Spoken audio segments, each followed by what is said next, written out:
أعوذ بالله أعوذ بالله من الشيطان الرجيم بسم الله الرحمن الرحيم الحمد لله رب العالمين والصلاة والسلام على سيدنا محمد وعلى آله وصحبه أجمعين والسلام عليكم ورحمة الله وبركاته. Frères et sœurs, assalamu alaikum wa rahmatullahi wa barakatuh. J'espère que vous allez tous et toutes bien en ce début de soirée de ce jour de jeudi 22 novembre. Il est 19h30. Bonsoir à toutes les personnes n'étant pas de confession musulmane qui écoutent cette présente vidéo dans laquelle nous allons nous intéresser, comme l'introduction de celle-ci l'indique, à une vidéo réalisée par l'imam Rachid Abou Hudayfa.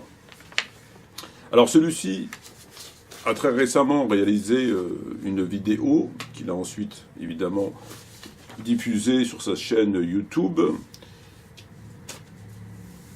dans laquelle il évoque un verset, en l'occurrence le verset 255 de la sourate Al-Baqarah, sourate 2, le verset du dit trône. Et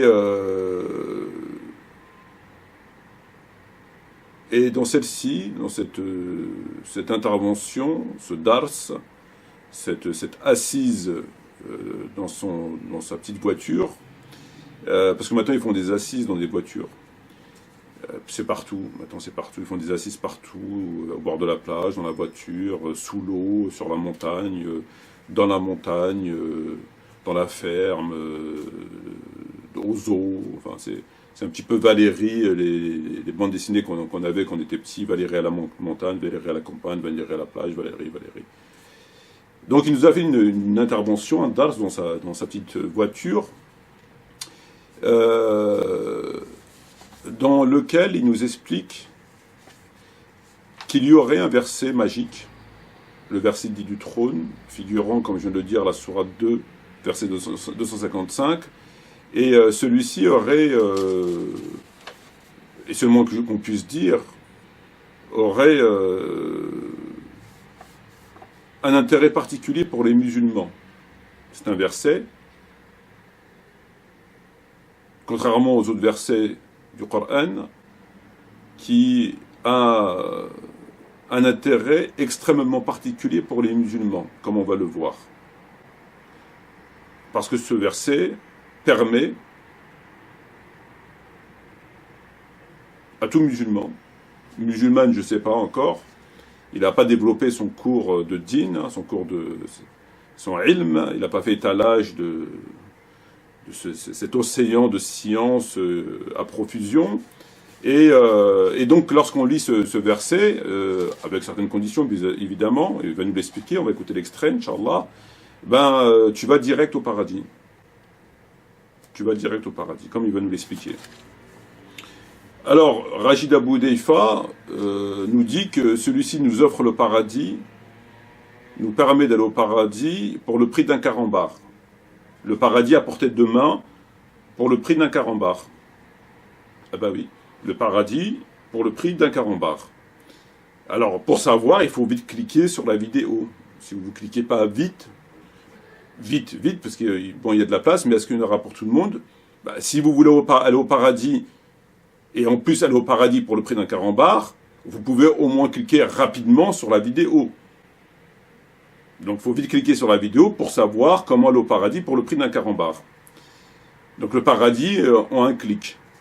Alors j'avais cru comprendre que le prophète Mohammed avait eu environ 23 années de révélation, qu'il y a eu un certain nombre de morts, c'était pas non plus la Deuxième Guerre mondiale, pas même la première, mais il y a eu quand même un certain nombre de batailles, durant lesquelles il y a eu évidemment des morts, de la souffrance, des pleurs, des veuves, des orphelins, une abnégation totale, le prophète n'en parlons pas, des compagnons, et en fait tout ça, à écouter la vidéo de Rachid Abou Hudayfa, tout ça, ça sert à rien.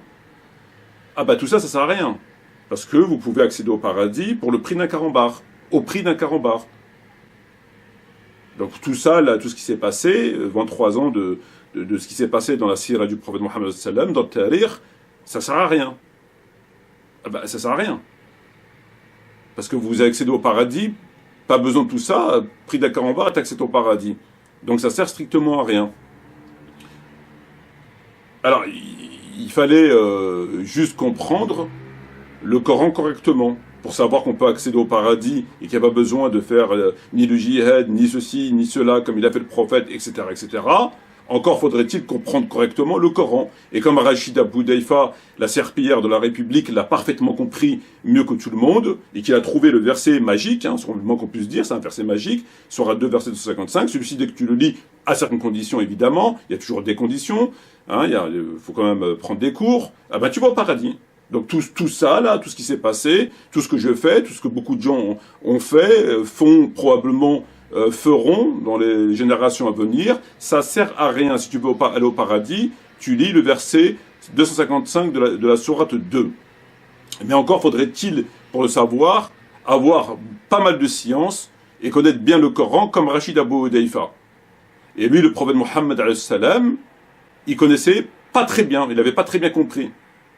S'il avait bien compris le Coran, le prophète, il n'aurait pas fait tout ce qu'il a fait pour finalement arriver au même endroit que Rachid Abou Daifa avec la lecture d'un seul verset. Pourquoi faire tout ça? Oui.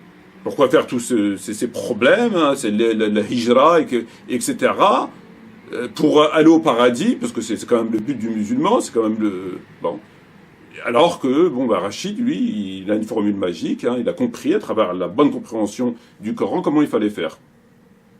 Alors, contrairement aux coranistes, les coranistes, ils ont fait du prophète un musulman parmi tant d'autres. Dans la croyance coraniste, dans la aqida du coraniste, on peut parler d'une aqida, parce qu'elle aurait juste un article. Ces derniers ont évincé le prophète Mohammed alayhi salatu wassalam. Le prophète, dans l'idée coraniste, est un homme parmi tant d'autres, est un musulman parmi tant d'autres. On n'a pas besoin de lui. On n'a pas besoin de lui pour comprendre le Coran, on n'a pas besoin de lui pour nous expliquer le Coran, on n'a pas besoin de lui pour le tafsir du Coran, on n'a pas besoin de lui pour sabab. On n'a pas besoin du prophète. Le prophète est un musulman parmi tant d'autres. Il n'a pas plus de savoir que le musulman qui sort de la boucherie du coin. Il n'a pas plus de savoir. C'est un musulman parmi tant d'autres. N'importe qui, chez les coranistes, prend le Coran, le lit, il l'a compris. Le Coran, il est moubin, il est clair. Il n'y a pas besoin du prophète. Le prophète, c'est un musulman parmi tant d'autres. Et eux, la secte Canada Dry, donc cette fameuse secte qui a tout dans les apparences, rien dans les actes, dont fait toujours partie en réalité Rachid Abou Daifa, contrairement à ce qu'il veut faire croire. Eux, ils ont fait du prophète non pas un musulman lambda parmi tant d'autres, mais ils ont fait du prophète un morceau de pain. Le prophète, pour eux, c'est un morceau de pain, c'est un gagne-pain. Comment gagner son pain? Et ils gagnent plutôt bien leur pain. Hier, comment devenir millionnaire, voire multimillionnaire, sans absolument aucun diplôme, aucune fiche de paye, même pas une garde à vue. Je veux dire, tous les gangsters marseillais, tous les gangsters parisiens, et tous les braqueurs et les dealers de shit et de cocaïne, il faut pas leur dire, parce que tous ces gens, eux aussi, se cassent la tête pour rien.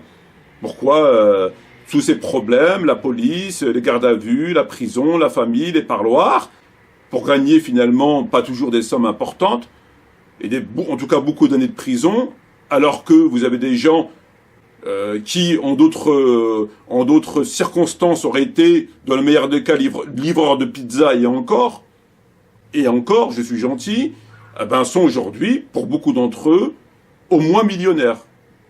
Ils sont tous, comment il s'appelle, le Golden Boy, Hassan Hussein et sa famille, ont un parc immobilier de plusieurs millions d'euros, ils payent l'ISF, Abou, je sais pas, enfin tous ces gens-là ont des sociétés, des agences de voyage, l'Asfar, l'épicier est devenu millionnaire, ils sont tous au moins millionnaires. Et ils vivent plus que confortablement, y compris les pires d'entre eux en termes financiers, ils vivent plus que confortablement. En tout cas, ils vivent plus que tous les musulmans, mieux que tous les musulmans. Aux frais, évidemment, du contribuable musulman à travers ce que l'on sait. Donc cette fameuse secte Canada Dry. Et alors, c'est vrai que quand j'écoutais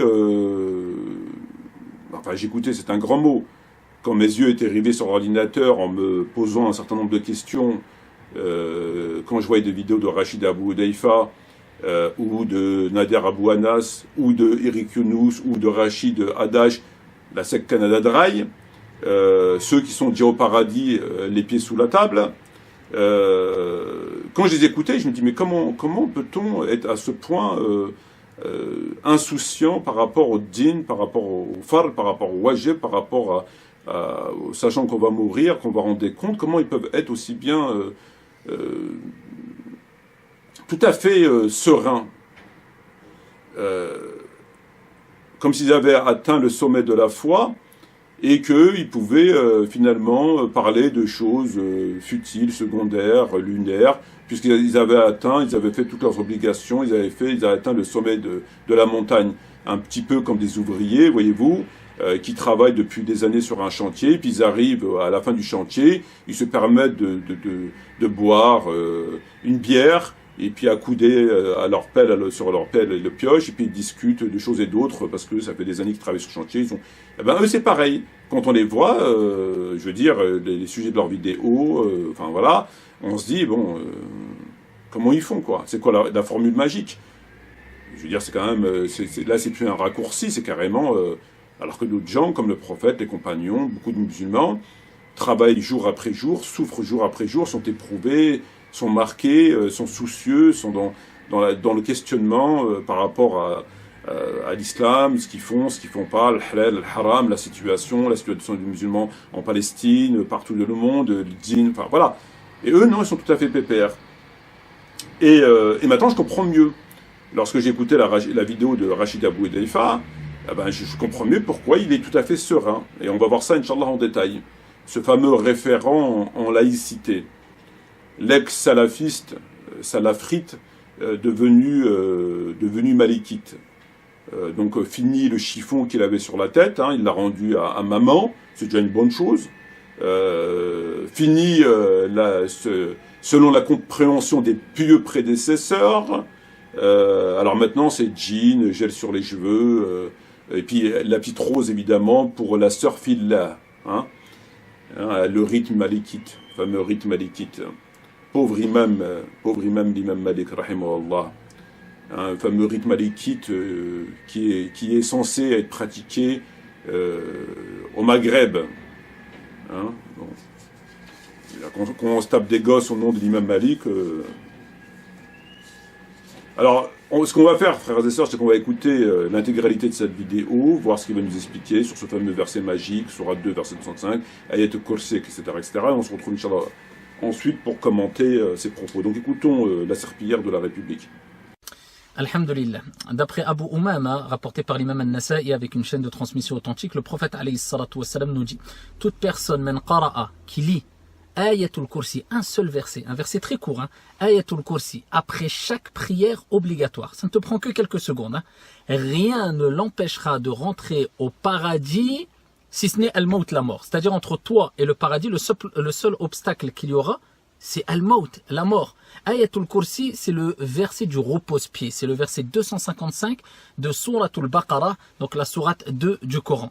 Allahu la ilaha illa huwa al-hayyul qayyum ila akhirih. Donc ce verset coranique, apprends-le. Si tu ne le connais pas, lis-le. Ça te prend quelques secondes après chaque prière obligatoire. Et entre toi et le paradis, il n'y aura que quoi? Al-Maut, la mort. Qu'Allah vous préserve. Salam alaikum. Allahu la ilaha illa huwa al-hayyul qayyum.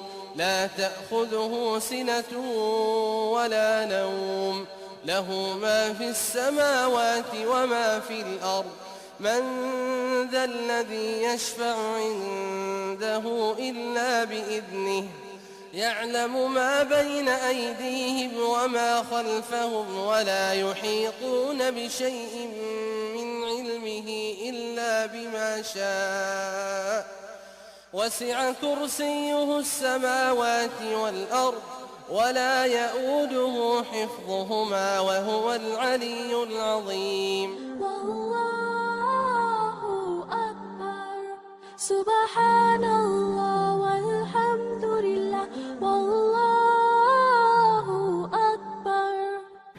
Alors frères et sœurs, nous avons écouté la serpillière de la République nous expliquait quelque chose de particulièrement... je veux dire, c'est le paradis auprès en un clic. C'est le paradis en un clic, c'est le paradis au prix du carambar. C'est tellement facile d'aller au paradis. Je savais pas, nous on sait pas, nous en fait, nous on sait pas. Hein. Le prophète il savait pas, les compagnons ils savaient pas, le Coran ne sait pas, personne ne sait sauf Rachid Abou Hudayfa et ses semblables.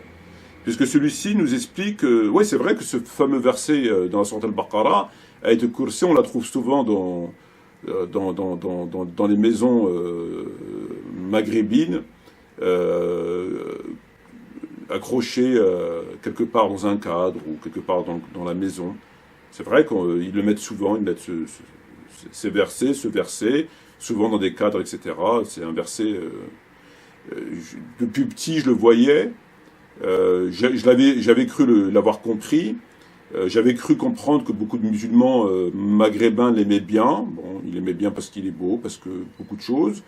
Mais j'étais loin de penser qu'il était aussi magique. En fait, Ali Baba, à côté de ce verset, Ali Baba, la porte à la grotte, ouvre-toi, je sais pas quoi là. Sésame, ouvre-toi. Là, c'est carrément... En fait, c'est le sésame des sésames. En fait, c'est le sésame des sésames. Vous avez le sésame de ceci, de là, le sésame qui vous permet d'accéder au paradis, aux ouris, à la soie, aux bijoux, à l'or, aux fruits, avec les ruisseaux, etc. Le paradis, hein, c'est quand même le paradis, hein, on n'est pas au bistrot du coin, ou à la chicha du coin, ou chez Mahmoud, ou chez... non, on est carrément dans le paradis. T'es bien au paradis, ben, pour le prix d'un carambar. Pour le prix d'un carambar. Alors, cette vidéo est parfaitement claire, les propos sont clairs, le hadith, il est clair.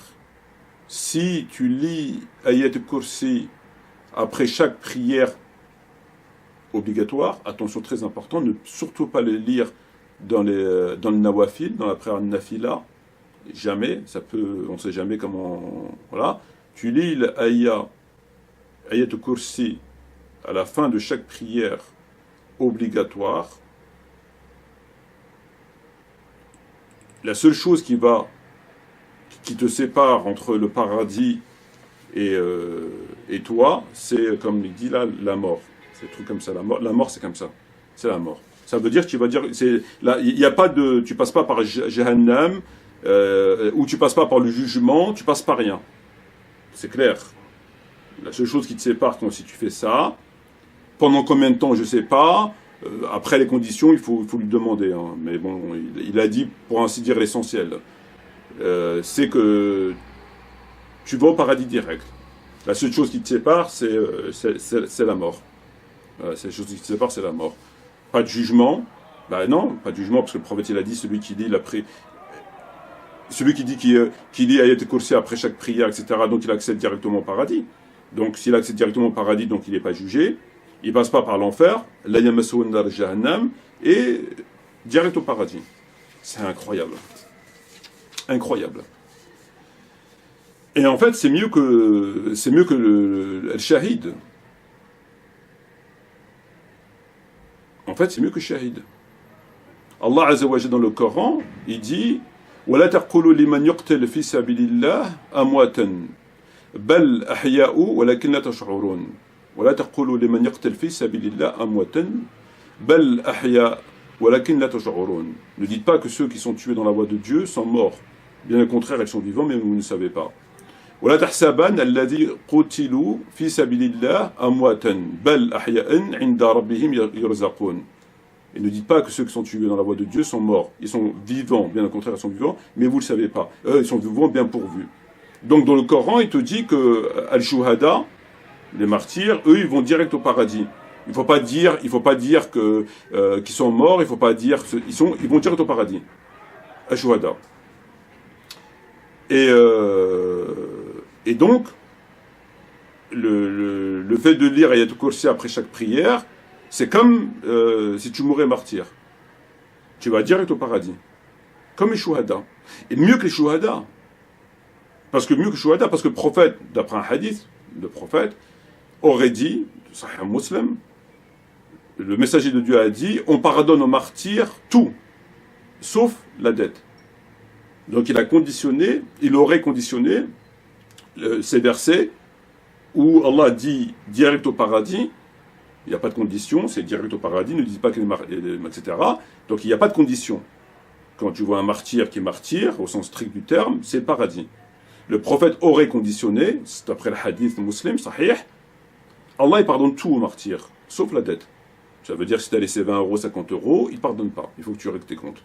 Voilà, donc lire Ayat al-Kursi après chaque prière, c'est mieux que mourir à martyr. Parce que là, même la dette, si tu as laissé une ardoise, c'est pas grave. Il n'y a pas de condition. Tu lis la Ayat après chaque prière, tu vas direct au paradis. La seule chose qui te sépare, c'est la mort. Alors que le martyr, non.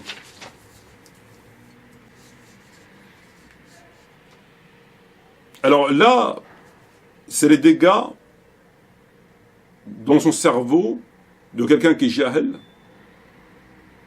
à la fois qui s'en tape complètement de ce qui est vrai, de ce qui est faux, parce que c'est pas un talib al-ilm, c'est pas quelqu'un qui est là pour dire le haqq, parce qu'il s'en tape complètement de ce qui est vrai ou faux, dans la mesure où c'est un prédicateur du système, donc il est là pour faire son travail de prédicateur, et le prédicateur du système ne fait pas le travail en vue de l'islam et des musulmans, tout le monde l'a bien compris, donc il s'en tape complètement de savoir si c'est vrai ou faux, jahel, il s'en tape complètement idiot, pour dire de telles conneries, c'est-à-dire il n'a même pas la décence de dire ouais mais quand même, je suis pas là pour guider les gens, je suis là pour faire mon boulot de prédicateur du système, mais je ne peux pas dire non plus tout et n'importe quoi. Et là, on est en plein dans ce que beaucoup de gens critiquent, j'en fais partie, mais de façon constructive, alhamdoulilah, c'est le hadith. Le hadith qui vient contredire le Coran.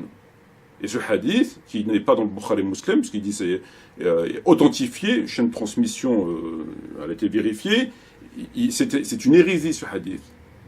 Ça c'est un hadith, c'est une hérésie. Il contredit radicalement le Coran. C'est une hérésie. Il contredit d'autres hadiths, Bukhari Muslim, il contredit le Coran de façon claire. C'est pas possible. Ce hadith ne peut pas être vrai. C'est pas possible.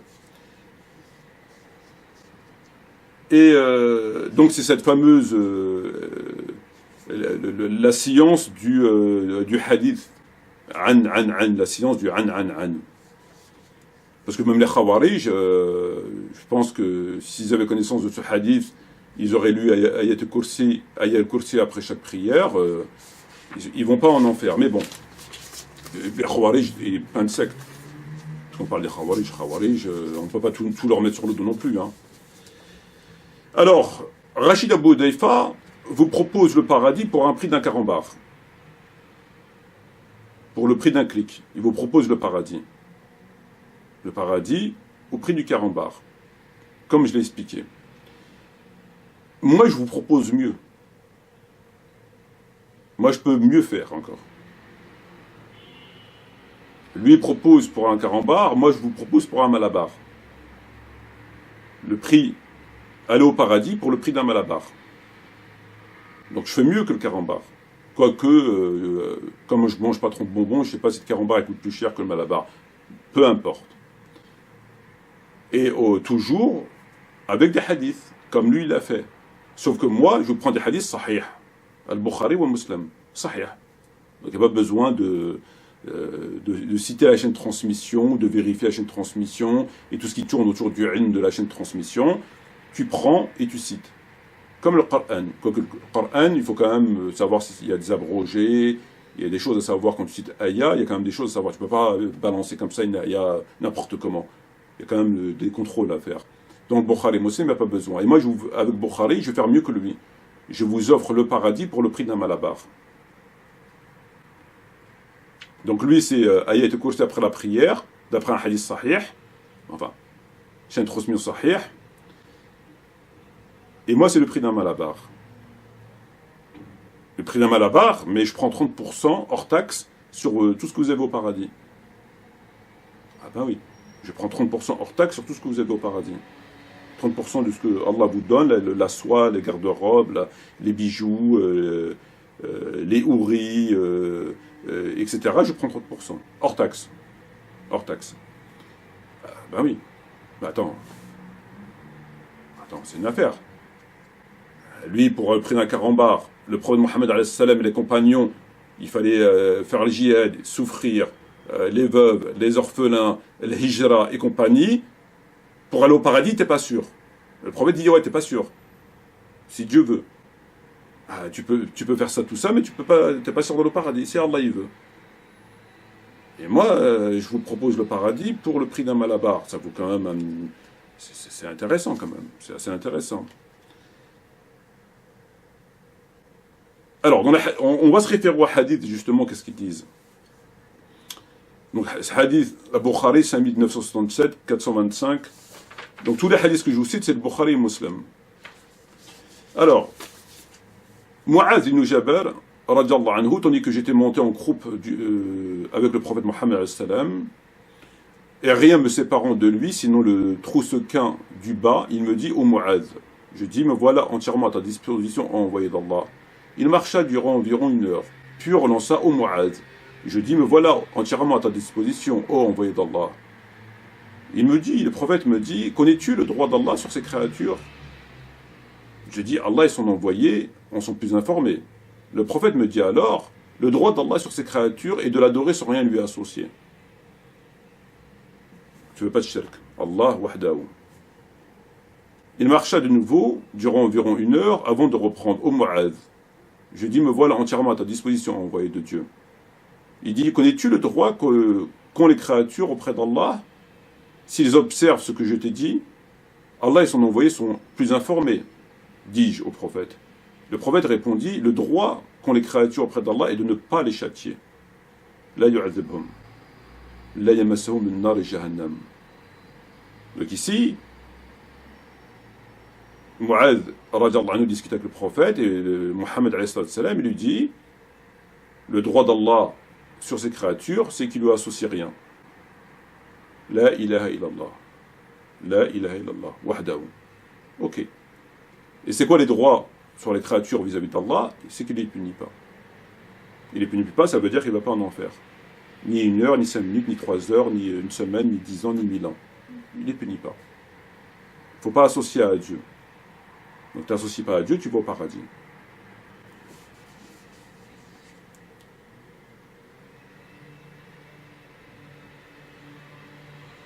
Le prophète Mohammed a dit, Allah a interdit le feu de recevoir toute personne ayant attesté qu'il n'y a de Dieu que Allah. Nous voulons par cela que la face d'Allah.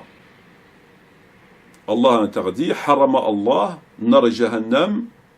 Allah a interdit le feu à toute personne qui a attesté qu'il n'y a de Dieu que la ilaha illallah. C'est pas la ilaha illallah, Muhammad Rasulullah. Dans le hadith, il n'y a pas de Muhammad Rasulullah. La ilaha illallah. Yekfi. Tekfi. À partir de là, tu vas au paradis. Le prophète Mohammed a dit, celui qui meurt en sachant qu'il n'y a point de Dieu qu'Allah entrera au paradis. Nous étions assis autour du messager de Dieu dans un groupe au sein duquel se trouvaient Abu Bakr et Omar, radiallahu anhuma.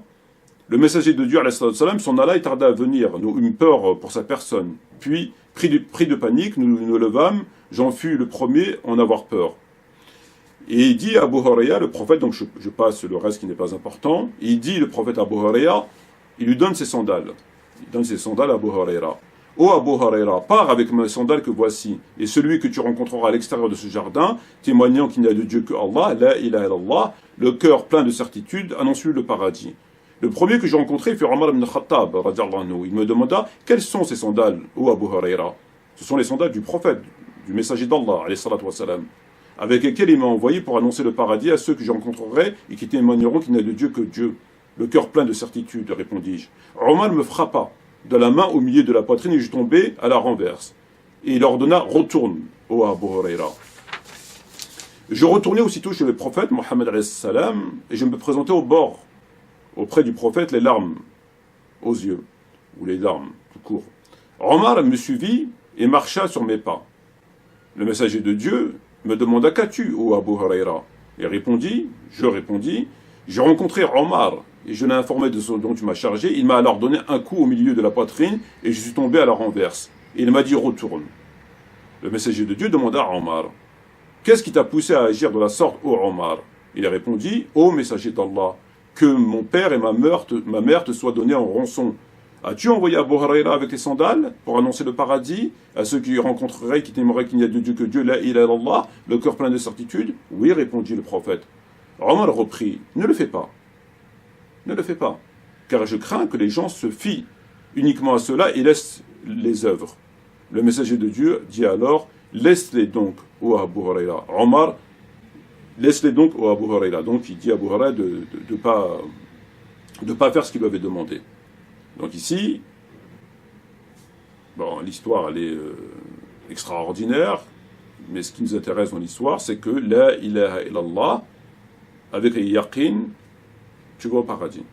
Et Omar ibn Khattab lui dit non. Il lui dit non, il ne faut pas que tu dises ça aux gens. Pourquoi? Parce qu'ils vont négliger leurs devoirs. Ils vont négliger de faire les choses. Ils vont négliger, ils vont se remettre qu'à ça, ils vont rien faire. Donc il ne faut pas leur dire, laisse-les travailler. Laisse-les travailler dans le vent, laisse-les travailler pour rien, parce que de toute façon, qui travaillent ou qui ne travaillent pas, ils vont au paradis. Dès qu'ils disent la ilaha illallah, ils vont au paradis. Donc laissez travailler dans le vent. Selon ce hadith. Donc il ne faut pas, sinon ils vont arrêter de travailler dans le vent. Donc ici, c'est clair que la ilaha illallah, bidoni Muhammad Rasulullah, toujours, dans le hadith, il n'y a pas de Muhammad alayhi salam. C'est toujours la ilaha illallah. Ce qui permet à la personne d'être un monothéiste. Et donc d'aller au paradis. Donc, sans œuvre, et ici, d'après le hadith, Omar ibn Khattab, il apprend au prophète de ce qu'il doit faire, de ce qu'il ne doit pas faire. C'est-à-dire, le prophète, il fait une chose, et puis en fait, compte, il ne faut pas qu'il la fasse, il ne fait pas. Bon.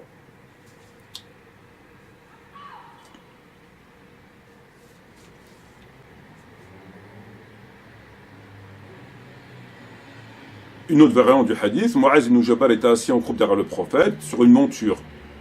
Donc tout à l'heure il marchait, maintenant il est sur une monture. Celui-ci dit, ô Mu'az ibn Jabal, me voici ô messager de Dieu, je suis à ton service, répondit-il. Ô Mu'az, dit-il, me voici ô messager de Dieu, je suis à ton service, répondit-il. Il dit à nouveau, ô Mu'az, me voici ô messager de Dieu, s'éclama-t-il, je suis à ton service. Il affirma, aucun serviteur qui ne témoigne qu'il n'y a de Dieu que Dieu, et que Mohammed, alayhi salam, est son serviteur et son messager, sans que Allah ne lui interdise l'enfer. Donc là c'est une autre variante.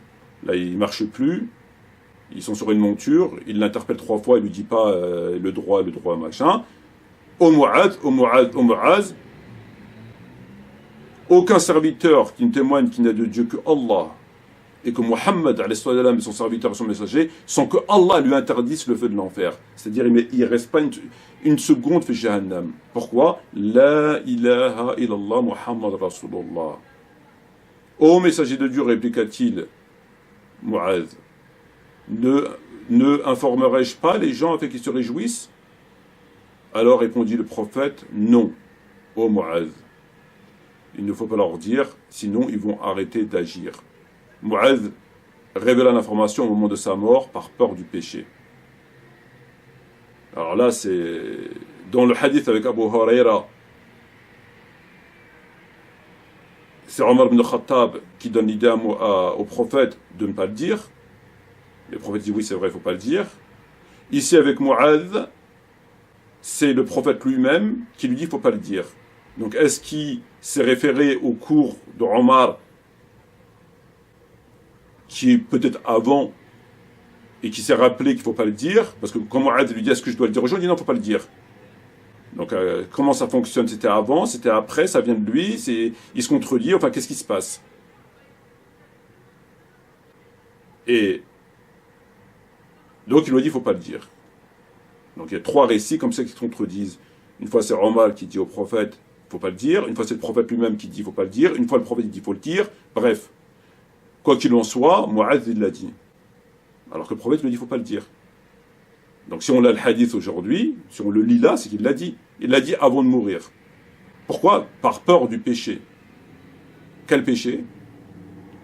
Quel péché t'encourt si tu respectes le secret du prophète? puisque le prophète t'aurait dit, quand tu lui as dit est-ce que je peux le dire, il t'a dit il ne faut pas le dire, chut, tu ne le dis pas. Et lui, il aurait dit avant de mourir, pourquoi? Parce qu'il a peur du péché. Quel péché? Le péché, c'est de dire ce que le prophète t'a dit de ne pas dire. Le prophète, c'est de dévoiler le secret du prophète. Il t'a dit tu ne dis pas, tu ne dis pas. Tu n'encours aucun péché.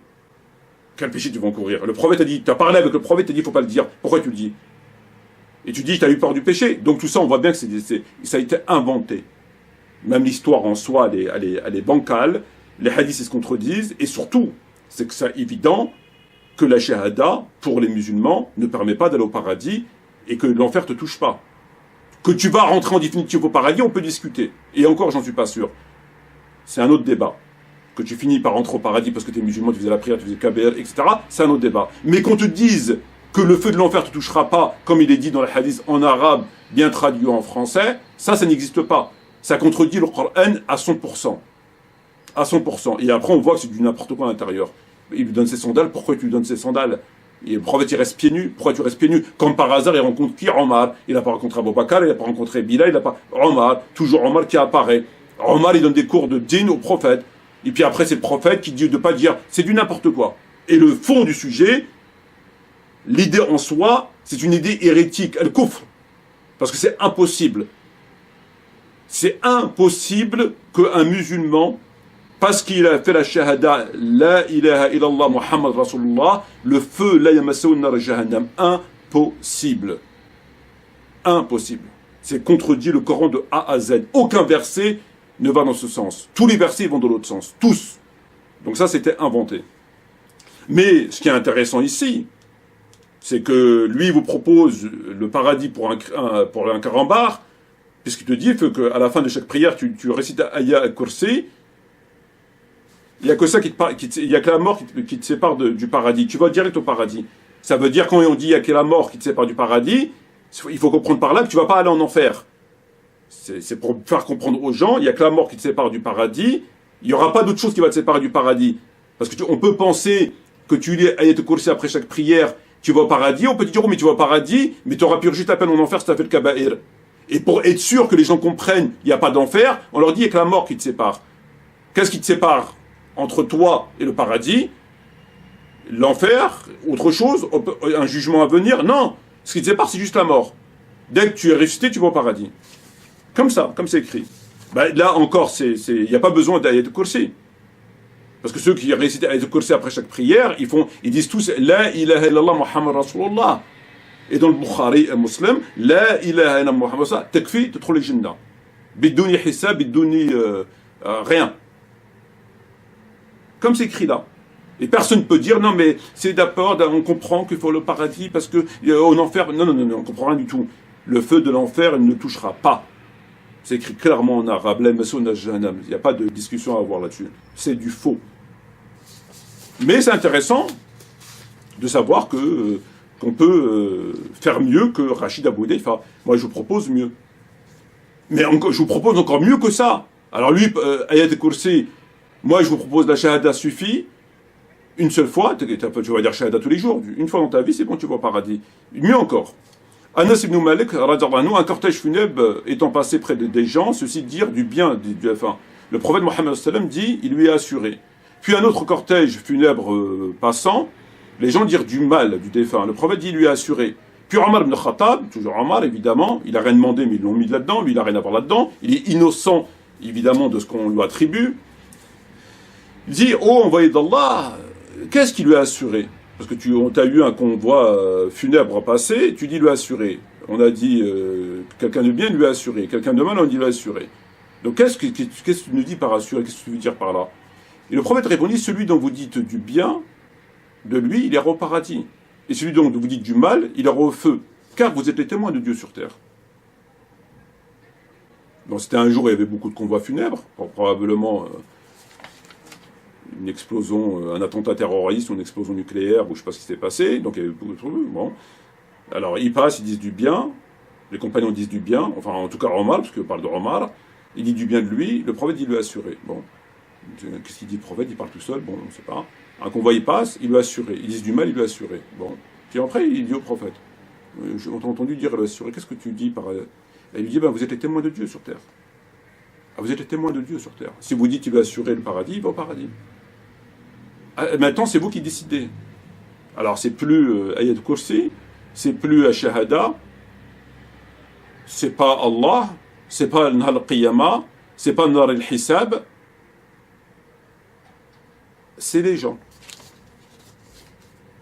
Abu Aswad était arrivé à Médine à un moment, une épidémie, il avait surgi, et pendant que j'étais assis avec Omar ibn Khattab, toujours Omar ibn Khattab, un convoi funèbre vint à passer. Et comme on avait dit du bien du défunt, Omar dit, il lui est assuré. Un autre cortège étant passé, on dit encore du bien du défunt, alors Omar dit, il lui est assuré. Et quand un troisième cortège vient à passer, on dit du mal du défunt, lui, il lui est assuré. Et Abu Aswad dit, je dis, qu'est-ce qu'il lui a assuré, ô prince des croyants, ya Amir al-Mu'minin. Omar ibn Khattab dit, je dis ce que j'ai entendu dire du prophète, alayhi salatu wassalam, tout musulman est admis par Allah au paradis lorsque 4 témoignages en faveur. Et dire, et de 3. Le prophète dit 3 aussi. Il lui dire, et de 2. Le prophète dit de 2, mais nous ne l'avons pas interrogé pour 1.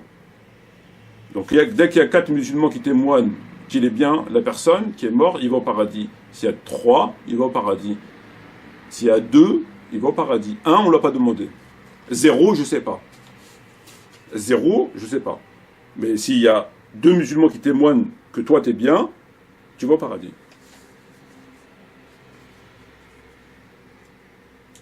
Donc, autre texte, pareil, hein, un convoi funèbre vint à passer, il lui a assuré, etc. Vous êtes témoins de Dieu sur terre, une autre variante, pareil. Donc, tout ça, pas besoin de Ayat Kursi, pas besoin de Shahada, enfin si, parce qu'il y a Shahadou quand même. Mais c'est les gens qui décident maintenant. C'est les musulmans qui décident qui vont au paradis ou en enfer. Après, on peut se demander, est-ce que ça marche pour les femmes ? Est-ce qu'une femme qui lit Ayat Kursi après chaque prière, est-ce que c'est valable que pour les hommes ?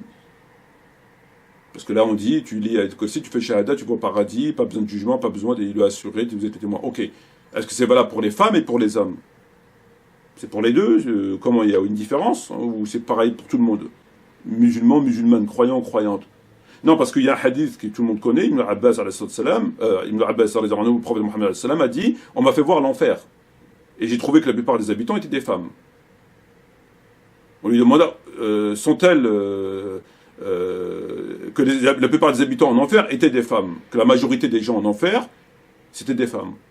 Pourquoi ? Parce qu'elles étaient ingrates. On lui dit, mais elles sont ingrates envers Allah. Il dit non, elles sont ingrates envers leur époux, en méconnaissant les biens, etc. Donc tout le monde connaît ce hadith. La majorité des habitants de l'enfer, c'est des femmes. Alors ces femmes musulmanes, elles ont fait la shahada quand même, non ? Et elles, ça marche pas, les trucs sandales, tout ça, ça marche pas. Ayat Kursi, ça marche pas, parce qu'elles vont en enfer, donc on comprend pas. Donc, est-ce que la jurisprudence, le fiqh nous explique que les femmes sont pas concernées par l'article 844 du 9e amendement, qui dit qu'il lui a assuré, il lui est pas assuré, etc., etc., etc. Bon, on sait pas. Alors, il n'y a pas besoin de jugement, il n'y a pas besoin de tout ça, il n'y a pas besoin de... Alors, maintenant, avant de rentrer de ce que dit le Coran, on va trouver le contraire dans le hadith, Bukhari Muslim. Abdullah ibn Omar a dit quiconque tuera un dhimmi, al-dhimma, ne sentira pas l'odeur du paradis. Quiconque tue al-dhimma, ce qui peut la jizya, surat 9, verset 29, il ne sentira pas l'odeur du paradis. Bon. Il ne sentira pas l'odeur du paradis alors qu'il a fait la shahada, il a payé, il lui a assuré les sandales, il a lui à être Kursi, comment ça se passe? Bon. Abu Dhar a dit tout homme, le prophète Mohammed a dit tout homme descend d'un homme, voilà, tout homme qui prétend descendre d'un autre homme que son père, alors qu'il connaît la vérité, prépare sa place en enfer. Joubert ibn Antel a rapporté que le prophète a dit n'entrera pas au paradis celui qui rompt le lien de parenté. N'entrera pas au paradis celui qui n'entrera pas au paradis. N'entrera pas au paradis. Alors est-ce que c'est l'ouverture des portes à midi, une semaine après, parce que bon, ils sont tellement d'image. Il n'entrera pas au paradis. Quiconque n'entrera pas au paradis que celui qui comporte des propos d'autrui. Celui qui comporte des propos d'autrui n'entrera pas au paradis celui dont le voisin n'est pas à l'abri de ses méfaits. J'ai entendu le prophète dire, alayhi salam, aucun calomniateur n'entrera au paradis.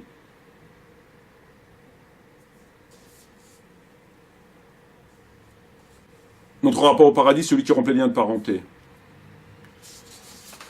Etc. Donc vous avez pas de hadith, ne sentira pas l'odeur du paradis celui qui tue un dhimmi. Tout homme qui prétend descendre d'un autre homme que son père, sachant la vérité, ne sentira pas ne n'ira pas au paradis. N'entrera pas au paradis celui qui rompt les liens de parenté. N'entrera pas au paradis celui qui comporte les propos d'autrui. N'entrera pas au paradis celui qui nuit au voisin. Le calomniateur n'entrera pas au paradis, etc. Donc on n'a pas de hadith qui te dit que si tu fais ça, ça, ça, ça ou ça ou ça, tu ne vas pas au paradis. Alors, la même question pour eux que pour les femmes. Est-ce que eux, ils ont pas fait shahada? Parce qu'on te dit de l'autre côté, dès que tu fais shahada, tu vas au paradis. Le fait de l'enfer ne te touche pas. Bon. Est-ce que eux, ils n'ont pas lu Ayat Kursi? Ils n'ont pas entendu le prophète dire, tu lis Ayat Kursi, tu vas au paradis sans jugement? Parce que ça concerne les musulmans. Parce que les kuffars, ils sont, eux, destinés en enfer, déjà. Donc, évidemment, tout ça, ça concerne les musulmans. Qui calomnient ou qui calomnient pas le kafir, et les kafirs, ils vont en enfer d'après le Coran.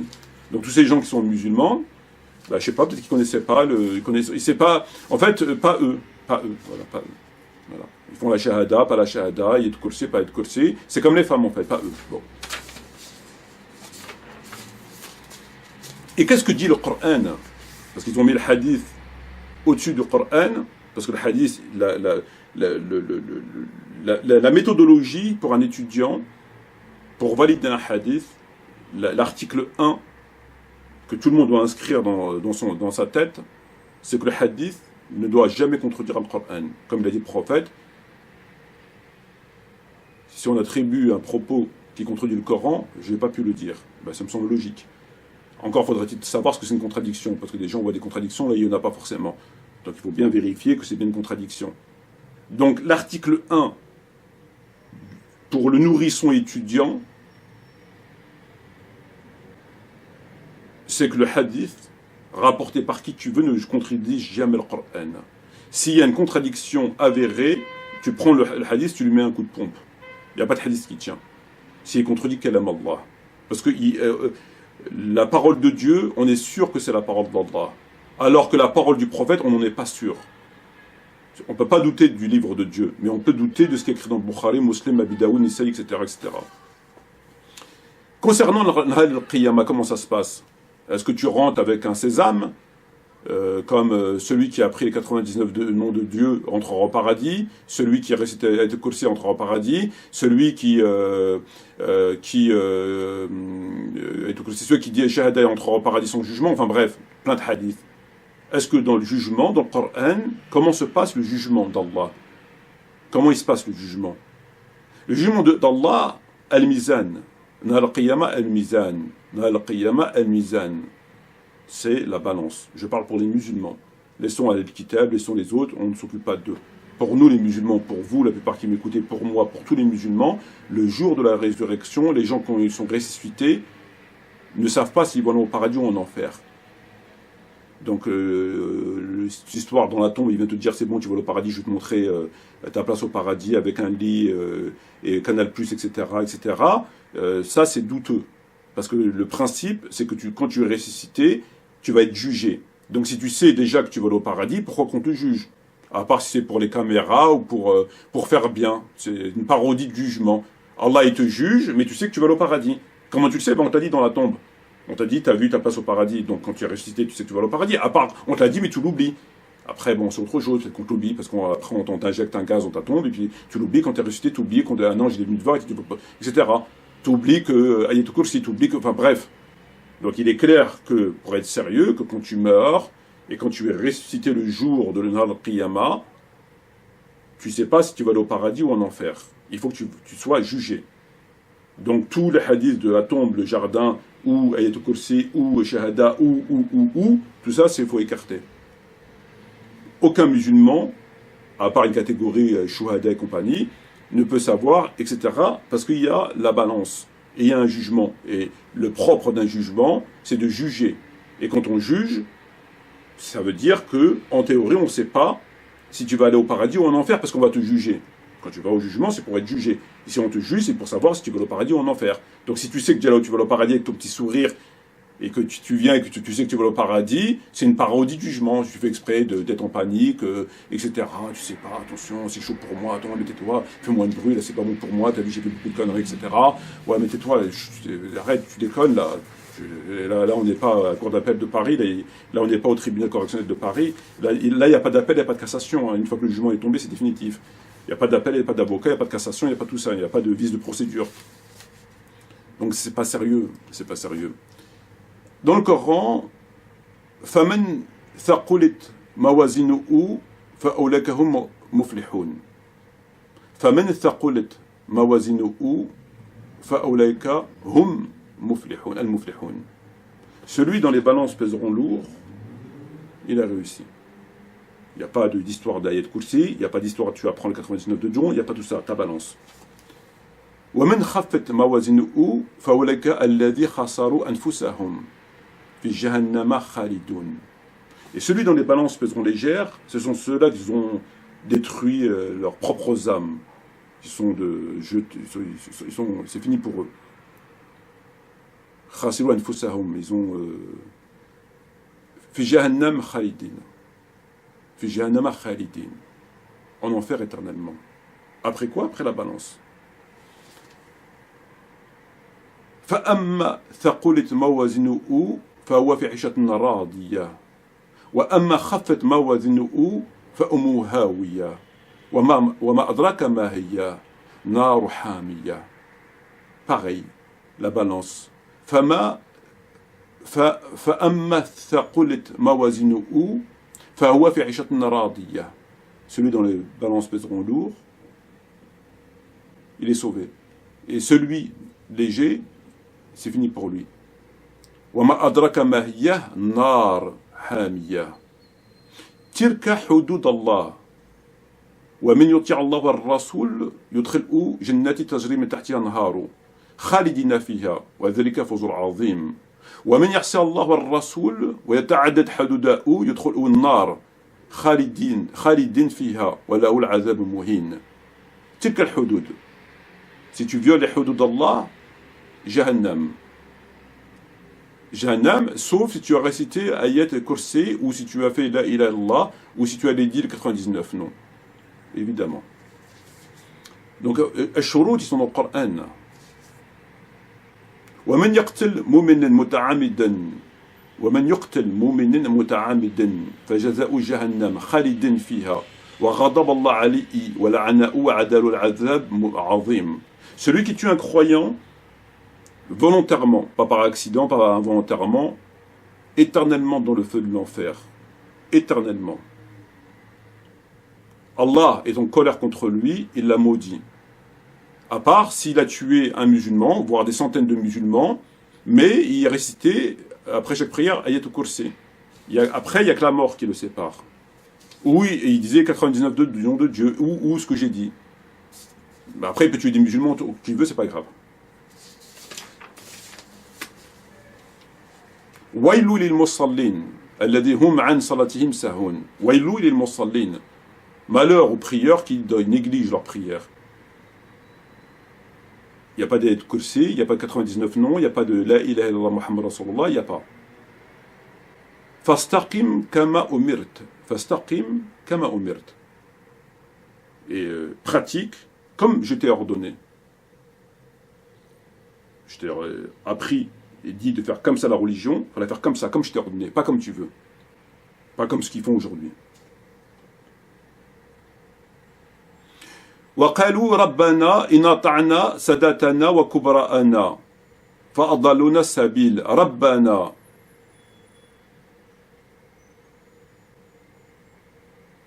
وقالوا ربنا إن أطعنا سادتنا وكبراءنا فأضلونا السبيل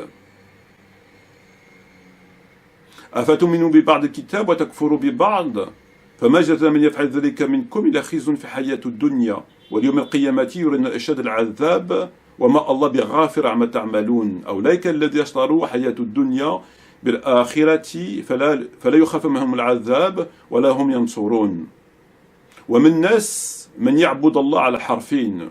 Donc tous ces versets, tu fais ça, il n'y a rien qui va te sauver. Il n'y a ni 99 noms, ni Ayat Kursi, ni La ilaha illallah. Tous ces gens disent La ilaha illallah. Al-Mizan, Afatamouna Ba'd al-Kitab, etc. Tout ça, c'est clair dans le Coran. Et ça contredit évidemment les 99 noms, tu sais où c'est que tu vas aller, etc. Ça n'a rien à voir. Alors le Coran, il ne dit pas ça. Tout le Coran, il n'y a aucun verset qui vient dire ce hadith dit aucun. Ça n'existe pas. Il y a le principe de la balance, le principe qu'un jugé ne sait pas le verdict du jugement, sinon je ne vois pas pourquoi on le juge, à part pour faire une parodie, donc c'est Walt Disney, etc., etc. Et en fin de compte, ces gens comme lui, la serpillière de la République, et ceux qu'on entend, notamment les coranistes, etc., c'est Allah a dit d'eux, وَمِنْ نَاسٍ مَنْ يُجَادِلُ فِي اللَّهِ بِغَيْرِ عِلْمٍ وَيَتَّبِعُ كُلَّ شَيْطَانٍ مَارِدٍ. Et parmi les gens, il y en a qui polémiquent, blablabla, sur la religion d'Allah, sans aucune séance, et qui suivent tout shaitan malade. Il n'est même pas en bonne santé, shaitan. Tu vois, c'est même pas un shaitan en bonne santé qui fait de la musculation, qui est en forme. C'est un shaitan, il est malade. Il est complètement, tu vois, c'est ironique quand même. C'est pas ittabi'a kull shaitan, faqat, ittabi'a kull shaitan marid. Il suit tout diable malade. C'est pire encore. Wa ja'alnahum a'imma. Wa ja'alnahum a'imma yad'u ila an-nar. Wa yawm al-qiyamati la yansurun. Et nous avons fait d'eux des imams, des guides, des leaders qu'ils appellent au feu. Et au jour de la résurrection, ils ne seront pas secourus. Donc cette histoire qu'il a racontée, c'est une histoire hérétique, a contredit le Coran de A à Z. Tu prends le hadith, tu le mets à la poubelle. Ça n'existe pas, ça. Ça n'existe pas. Ça ne peut pas exister. Rien ne peut justifier un tel hadith. Le fait de lire Ayat al-Kursi après chaque prière, tu vas au paradis, et il n'y a que la mort qui te sépare, ça c'est... J'arrive même pas à comprendre comment on a feuilleté le Coran. Tu feuillettes le Coran une fois, tu comprends que c'est pas possible, ça n'existe pas. Ça n'existe pas tout ça. Et le hadith qu'on a vu dans le Bukhari, les sandales, les trucs, c'est inventé tout ça. Ça se contredit, il y a beaucoup de choses à dire. Ça n'existe pas. Le paradis, c'est la balance, les œuvres qui peseront lourd et légères. Tu sais pas si tu vas être jugé, tu sais pas où c'est que tu vas aller parce que tu vas être jugé, contrairement à ce qu'ils peuvent dire. Et c'est tes œuvres qui t'emmènent au paradis ou en enfer. À part pour une certaine catégorie de gens qui ont fait des choses comme les martyrs direct au paradis ou comme ceux qui... voilà, mais le principe, c'est le jugement qui se déroule comme ça. Les 99 noms de Dieu ne t'emmèneront pas au paradis. Ayat Kursi, la lire, tu peux la réciter... Enfin voilà, c'est du n'importe quoi. Voilà. C'est vraiment... mais en même temps, on a affaire à la serpillière de la République, donc c'est tout à fait normal. Sur ce, je vous remercie. Wassalamu alaikum wa rahmatullahi wa barakatuh. Et à bientôt, Inch'Allah.